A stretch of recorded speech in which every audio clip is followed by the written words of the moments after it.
Assalamualaikum dan selamat berpuasa. Kita hidup dalam dunia yang mahu segalanya segera. Jawapan segera, kejayaan segera, pengiktirafan segera.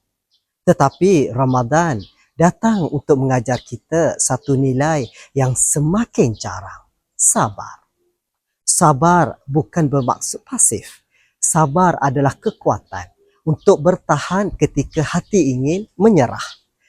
Ketika lapar, kita belajar menunggu waktu berbuka. Ketika marah, kita belajar menahan kata-kata. Sabar membentuk kematangan. Ia mengajar kita bahawa tidak semua perkara perlu disegerakan. Ada proses yang memerlukan masa dan ada doa yang memerlukan keyakinan. Ramadan mengajar kita bahawa dalam dunia yang bergerak pantas, kadang-kala ketenangan adalah kemenangan buat kita.